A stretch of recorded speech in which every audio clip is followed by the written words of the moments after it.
అందరికీ నమస్కారం. శ్రీనివాస్ చెప్పే కథలకు మీ అందరికీ స్వాగతం. ఇప్పుడు మనం వినబోయే కథ అసూయ. మరి అసూయతో విజయం సాధించిన మధుమిత కథ ఏమిటో విందాం. రచన ముచ్చి ధనలక్ష్మి గారు. మధు, ఎలా ఉంది నా డ్రెస్సు? రివ్వున తూనీగలాగా లోపలికొచ్చింది రవళి. కుంకుమ రంగు డ్రెస్ మీద అక్కడక్కడ వాలినట్టున్న బంగారపు రంగు సీతాకోక చిలుకలు. అసలు పసుపు కుంకుమల కలయికలోనే అందముంటుందేమో. రెప్ప వేయకుండా అలాగే చూస్తున్న మధుమిత మొహం సంతృప్తి కలిగించింది రవళికి. ఇదిగో ఈ పచ్చలహారం చూడు, అతిశయంగా చూపించింది. రవళి మెడలో అతికినట్టుంది సరిగ్గా. డ్రెస్ కూడా మ్యాచ్ అయింది. చాలా బాగుంది, నీకు బాగా సెట్ అయింది, మనస్ఫూర్తిగా నవ్వి చెప్పింది. Thank you so much. Dress మా మామయ్య కొన్నాడు, నెక్లెస్ డాడీ చేయించారు, ఇంకా అమ్మమ్మ 2 డ్రెస్సులు కొంది తెలుసా, అవి ఇంకా బాగున్నాయి. నానమ్మ కూడా ఒక డ్రెస్ కొంది. ఈ పండగకు మొత్తం 4 డ్రెస్సులు వచ్చాయి. ఇవి నీకు చూపించాలనే ఇంటికి రాగానే నీ దగ్గరికే వచ్చాను అని ఆగి మధు వైపు చూసింది. అవును, నీ డ్రెస్సులు చూపించవా నాకు? అప్పటి వరకు రవళి చెప్తున్నదంతా నవ్వుతూ వింటున్న మధు మొహం వెలవెలపోయింది. సమాధానం చెప్పలేక మౌనంగా ఉండిపోయింది. అదేంటి మొహం అలా పెట్టావు? పెద్ద పండక్కి కూడా ఏం కొనలేదా? నువ్వెలా ఊరుకున్నావు? నీ ప్లేస్లో నేనుంటే అలిగి అన్నం మానేసి ఏడ్చి ఎంత గోల చేసేదాన్నో. అలా చేస్తేనే మనం అడిగినవి కొంటారు, రహస్యంలా చెప్పింది. తనలా చేస్తే ఇంట్లో తిట్లు ఎలా ఉంటాయని తెలుసు కనుక నోరు మూసుకొని ఊరుకుంది మధు. కాసేపు అమ్మమ్మ వాళ్ళింటి విశేషాలన్నీ చెప్పి వెళ్ళిపోయింది రవళి. చదవటానికి తీసిన పుస్తకాలన్నీ పక్కన పడేసింది మధు. మనసంతా చిరాగ్గా విసుగ్గా అయిపోయింది రవళి రాకతో. ధనవంతుల జాబితాకు దగ్గరగా ఉండే రవళికి మధ్యతరగతి కుటుంబాలకు అట్టడుగునున్న మధుకి స్నేహం కుదరటం విచిత్రమే. కొత్తూరులో ఉన్న ఏకైక ప్రైవేట్ కాలేజీలో ఇంటర్ చదువుతున్నారు ఇద్దరు. చుట్టూ తన స్థాయికి సమానమైన వాళ్ళు చాలామంది ఉన్నా తనకన్నా అన్ని విధాలుగా తక్కువ స్థాయిలో ఉన్న మధుతో స్నేహం కుదుర్చుకుంది రవళి. మధు దగ్గర అయితే తన బ్యాగు, బట్టలు, నగలు అన్నిటి గురించి ఎంతసేపు అయినా చెప్పచ్చు. తను అలా చెప్తున్నప్పుడు మధు కళ్ళు విప్పార్చుకొని వింటూ ఉంటే ఇష్టమైన షాపులో 100 డ్రెస్సులు ఒకేసారి కొన్నంత ఆనందం కలుగుతుంది. కానీ మధు మనసులో రోజు రోజుకి పెరిగిపోతున్న నిరాశ, నిస్సహాయత కనిపించలేదు రవళికి. కనిపించినా పెద్దగా పట్టించుకోదు. అవతల వారి భావాలకు విలువ ఇచ్చే మనిషి కాదు. ఇక ఆ రోజు శుక్రవారం. హేయ్, రేపు అందరం పండగ డ్రెస్సులు వేసుకుందామా? ఉత్సాహంగా అనౌన్స్ చేసింది Meena. That's a good idea. Sankranti సంబరం అంతా మన క్లాస్లోనే అయితే అందరికీ ఓకే కదా? మీనా ప్రతిపాదనను ఆమోదిస్తూ మరోసారి అడిగింది లత. అంతా ఏకగ్రీవంగా సరే అనేశారు. ఏదో పోగొట్టుకున్నట్టుగా దిగులుగా కాళ్ళు ఇడ్చుకుంటూ వస్తున్న మధుని చూసి దగ్గరికి వెళ్ళింది సుమతి.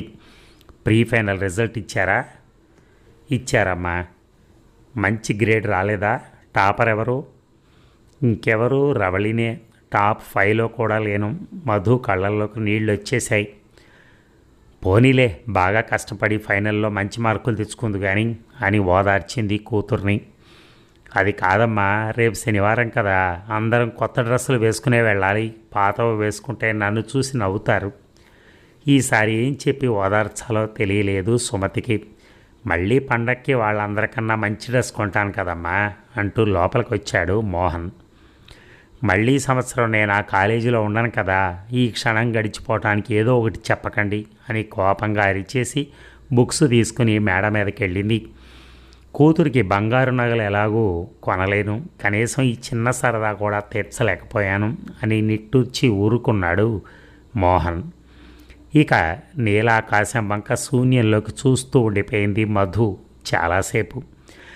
అమ్మ అన్నింటికీ దేవుడు దేవుడు అంటుంది కానీ దేవుడు అనేవాడు నిజంగా ఉంటే మరీ ఇంత అన్యాయమా? చదువు, ఆస్తి, అందం అన్నీ ఒక్కరికే ఎందుకు ఇస్తాడు? అసలు అదేం సమానత్వం? దాదాపు గంటసేపు అలాగే ఉండిపోయింది. చుట్టూ కొండల్ని, వరుస క్రమంలో ఎదుగుతున్న పక్షుల్ని చూస్తూ తల్లిదండ్రుల మీద అనవసరంగా అరిచేసినందుకు బాధపడింది. కష్టపడి చదివిస్తున్నారు, తన కోసం ఎక్కువే కష్టపడుతున్నారు. తను ఏం చేసింది? తిట్టుకుంటూ బుక్స్ ఓపెన్ చేసింది. ఇక తను కొత్త డ్రెస్ వేసుకోకుండా వెళ్ళటం, కారణం తెలిసి కూడా రవళి 1-2 సార్లు అడగటం, అదేదో పెద్ద బ్రేకింగ్ న్యూస్లా అందరికీ చెప్పటం అవసరమా అని శనివారం ఇంట్లోనే ఉండిపోయింది మధు. అయినా రవళి ఊరుకోలేదు. సోమవారం ఉదయం నుంచి సాయంత్రం వరకు డ్రెస్ గురించి, మధు గురించి కామెంట్ చేస్తూనే ఉంది. మధు మరింత కుంచుకుపోయింది ఆత్మన్యూనతతో. ఆ సంవత్సరం అంతా అలాగే గడిచిపోయింది. ఇంటర్ తర్వాత షార్ట్ టర్మ్ కోచింగ్ తీసుకుని మంచి ర్యాంక్ రావడంతో రవళి బీటెక్లో జాయిన్ అయింది హైదరాబాద్లో. మధుకి అనుకున్న ర్యాంక్ రాక డిగ్రీలో జాయిన్ అయింది పక్క ఊరిలో. అలా అయినా కూడా రవళి పూర్తిగా వదలలేదు మధుని. హైదరాబాద్ విషయాలు, కాలేజీ ఫ్రెండ్స్, జాబ్ ఆఫర్స్ గురించి సెలవులకు వచ్చినప్పుడల్లా మధు తలంతా నింపేస్తూ ఉండేది. రవళి పైన అసూయ అలా అలా పెరిగిపోతోంది తనకు తెలియకుండా. ఆ అసూయ తన అందాన్ని, తన ఆనందాన్ని, ఆత్మవిశ్వాసాన్ని కూడా హరించి వేస్తోంది. అప్పటికీ అలా ఆలోచించకూడదని సుమతి చాలాసార్లు చెప్పింది. ఇక కొన్ని ప్రశ్నలకు కాలమే సమాధానం చెప్తుందన్నట్టుగా ఇంజనీరింగ్ ఫైనల్ ఇయర్లో మంచి సంబంధం వచ్చిందని పెళ్లి చేసేయటంతో మ్యారీడ్ లైఫ్లో పడి బిజీ అయిపోయింది రవళి. అంతకుముందులాగా గంటలు మధు ఇంటికి వెళ్ళటం కుదరటం లేదు. అజయ్, అతని జాబు, వాళ్ళ ఆస్తులు, పెళ్ళి ధూమ్ధామ్గా జరిగి అన్నీ వరుస పెట్టి చెప్పేయాలని ఎన్నిసార్లు ఫోన్ చేసినా మధు తీయలేదు. అవన్నీ విని తనలోని అసూయకు మరింత ఆజ్యం పోసుకోవటం ఎందుకు అనుకుంది. ఇక రవళి సంభ్రమంగా వినిపించిన గొంతుకు ఉలిక్కిపడి తల తిప్పింది. ఎదురుగా మధు. దాదాపు 7-8 ఏళ్ళయింది చూసి. అన్నాళ్ల తర్వాత ప్రాణ స్నేహితురాలు సడన్గా కనిపించడమే చిత్రంగా ఉంటే, ఎప్పుడూ తనను తప్పుకుని తిరిగే మధు తనంతట తనే వచ్చి పలకరించడం ఇంకా విచిత్రం అనిపించింది. హాయ్, ఎలా ఉన్నావు? నువ్వేంటి ఇక్కడ? ఆశ్చర్యంగా అడిగింది. అది అజయ్ వాళ్ళ కంపెనీ ఇస్తున్న ట్రీట్. అక్కడికి తనేలా మధు సమాధానం చెప్పేలోగా వచ్చాడు అజయ్. ఇంట్రడ్యూస్ చేయలేదు కదా, నా వైఫ్ రవళి పరిచయం చేశాడు మధుకి. రవళి కళ్ళప్పగించి చూస్తోంది అలాగే అర్థం కానట్టు. మధుమిత, నా కొలీగ్ కమ్ ఫ్రెండ్. తల తిరిగింది రవళికి. ఎంసెట్లో మంచి ర్యాంక్ రాని మధు అంత పెద్ద కంపెనీలో వర్క్ చేస్తోందా? మేము కాలేజ్ మేట్స్. నవ్వుతూ చెప్తున్న మధు మొహంలో ఇదివరకు ఎప్పుడూ కనిపించనంత ఆత్మవిశ్వాసం. అదెలా సాధ్యం? రవళిలో మారుతున్న హావభావాలు తన విజయానికి గుర్తుల్లా కనిపిస్తున్నాయి మధుకి. ఓ, దట్స్ నైస్. అయితే ఇప్పుడు ఫ్యామిలీ ఫ్రెండ్స్ అయిపోయాం అంటూ విశాల్ ఒకసారి రా ఎవరినో పిలిచాడు. ఏమిట్రా? మంచి డ్రెస్ కోడ్తో ఉన్న మరొక అతను వచ్చాడు. అక్కడంతా అరేంజ్మెంట్స్ చేయలేక చేస్తుంటే ఏంటి ఇక్కడ మీటింగు? హడావిడిగా అడిగాడు. Meet my husband Vishal. సూటిగా రవళి కళ్ళల్లోకి చూసింది. వరుసగా తగిలిన షాక్స్కి అయోమయంగా ఉంది రవళికి. ఇదే కదా తాను కోరుకున్నది అనుకుంటూ పార్టీ అయిపోయే వరకు రవళినే అబ్జర్వ్ చేసింది మధు. ఇక అనుకున్నట్టే ఉదయానికల్లా మధు వివరాలన్నీ సేకరించింది అజయ్ ద్వారా. అకౌంట్స్ మీద ఉన్న ఇంట్రెస్ట్తో కామర్స్తో డిగ్రీ చేసి తర్వాత MBA చేసిందట. తర్వాత ఏదో సాఫ్ట్వేర్ కోర్స్ నేర్చుకుని ఇంటర్వ్యూకి వెళ్ళినప్పుడు అజయ్ పరిచయమై వాళ్ళ కంపెనీలో రిఫర్ చేశాడట. 1 ఇయర్కి జాబు పర్మనెంట్ అయింది. అదే టీంలో వర్క్ చేస్తున్న విషయాలతో పెళ్ళి 3 ఏళ్ళయింది. రవళి మనసంతా ఏదో తెలియని అసంతృప్తి. ఇక ఆదివారం ఉదయాన్నే ఇంటి ముందు దిగిన రవళిని చూసి అంతలా ఆశ్చర్యపోలేదు మధు. వెల్కమ్ వెల్కమ్ నవ్వుతూ ఆహ్వానించింది. ఓ పెద్ద అపార్ట్మెంట్లో డబుల్ బెడ్రూమ్ ఫ్లాట్. తమలాగా ఇండిపెండెంట్ హౌస్ కాదు. అబ్బా, లివింగ్ ఏరియా చాలా తక్కువ. నువ్వు మా ఇల్లు చూస్తే షాక్ అవుతావు. 3 ఫ్లోర్లు డూప్లెక్స్. వెయిట్ మధ్యలోనే ఆపింది. అది నీ సొంతమేనా? అంటే అద్దె ఇల్లును మా ఇల్లు అంటాను అనుకున్నావా? నేను అనేది అది కాదు. ఇల్లు అంకుల్ కట్టించి ఇచ్చారా లేక అంటే అజయ్ కొన్నాడా? అజయ్ కొన్నాడు.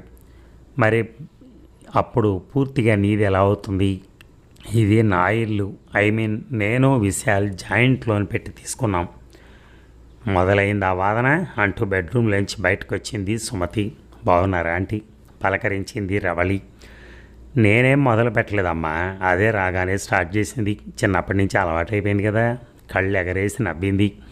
నేను మామూలుగానే అన్నా ఆంటీ, మీ కూతురే నా ఇల్లు నాది కాదంటోంది ఉక్రోషంగా అంది రవళి. సరే కాఫీ తెస్తాను అని లోపలికి వెళ్ళింది ఆవిడ. అయినా అజయ్ రిఫరెన్స్తోనే నీకు జాబ్ వచ్చిందట కదా. రిఫరెన్స్ ఇచ్చేవాళ్ళు 100 మంది ఉంటారు, కానీ వచ్చిన జాబును నిలబెట్టుకునే వాళ్ళు ఎంతమందో అజయ్ని అడగలేదా? మధు అస్సలు తగ్గలేదు. నాకు జాబ్ చేసే ఇంట్రెస్ట్ లేదులే, ఆ జీతం కోసం రోజంతా వాళ్ళు చెప్పిన దానికి తలవపాలి. మరెందుకు చదువుకున్నావు? పెళ్ళికి క్వాలిఫికేషనా? అలా అరగంట సేపు వాదించుకున్నాక అర్థమైపోయింది రవళికి ఇక మధుతో నెగ్గలేనని. కాలేజీలో చదువుతున్నప్పటి నుంచి మధు అప్పటి మధు కాదు, అన్నిటికీ ప్రిపేర్ అయినట్టుగా సమాధానాలు రెడీగా ఉన్నాయి. అప్పుడు నోటి నుంచి మాటే బయటకు వచ్చేది కాదు. ఏదైతేనే ఇక రవళికి మధు ఇంటికి రావాల్సిన అవసరం వచ్చే ఓపిక రెండూ లేవు. మధు ఇప్పుడు గంగిరెద్దులా తను చెప్పిన దానికి తల ఊపదు. అయినా అది కష్టపడి అన్నీ కొనుక్కోవాలి. తనకే అడగటం ఆలస్యం తండ్రి అజయ్ చేతిలో పెడతారు. గర్వంగా నవ్వుకుంది. కాసేపు అయ్యాక అజయ్ రావడంతో బయలుదేరింది. Thank you so much Ravali, మనస్ఫూర్తిగా చెప్పింది మధు. పిలవకపోయినా మీ ఇంటికి వచ్చినందుక?